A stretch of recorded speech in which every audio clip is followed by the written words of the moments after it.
2 Samuel chapter 1. After the death of Saul, David returned from defeating the Amalekites and stayed in Ziklag 2 days. On the third day, a man arrived from Saul's camp with his clothes torn and with dust on his head. When he came to David, he fell to the ground to pay him honor. "Where have you come from?" David asked him. He answered, "I have escaped from the Israelite camp." "What happened?" David asked. "Tell me." He said, "The men fled from the battle. Many of them fell and died, and Saul and his son Jonathan are dead." Then David said to the young man who brought him the report, "How do you know that Saul and his son Jonathan are dead?"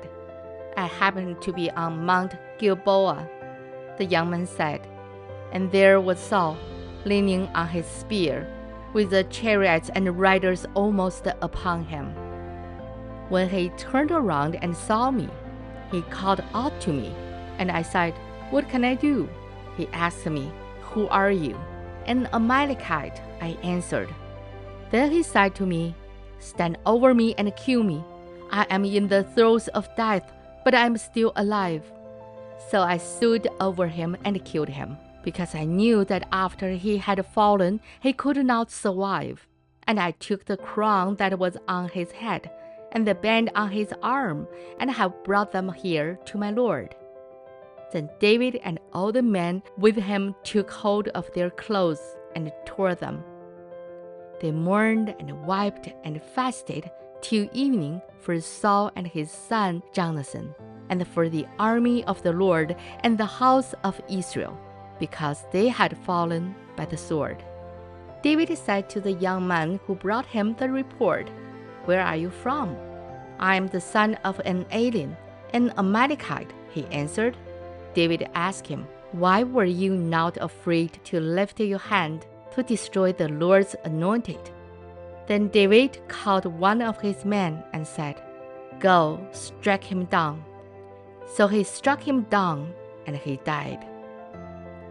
For David had said to him, "Your blood be on your own head.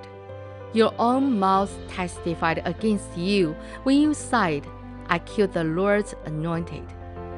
David took up this lament concerning Saul and his son Jonathan, and ordered that the men of Judah be taught this lament of the bow. It is written in the book of Jasher, "Your glory, O Israel, lies slain on your heights. How the mighty have fallen. Tell it not in Gath, proclaim it not in the streets of Ashkelon. Lest the daughters of the Philistines be glad, lest the daughters of the uncircumcised rejoice. O mountains of Gilboa, may you have neither dew nor rain, nor fields that yield offerings of grain. For there the shield of the mighty was defiled, the shield of Saul no longer rubbed with oil. From the blood of the slain, from the flesh of the mighty, the bow of Jonathan did not turn back, the sword of Saul did not return unsatisfied.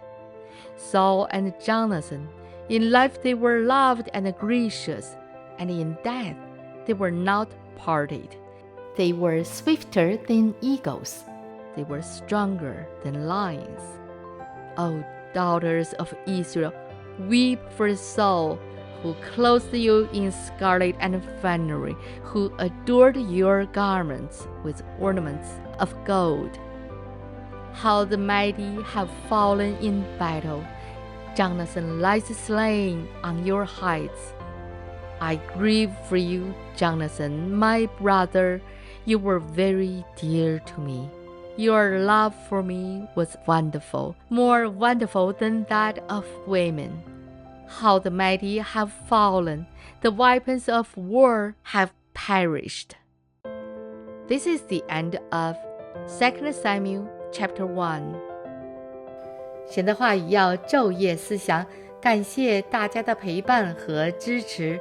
UN 读经频道期望与您下次再见。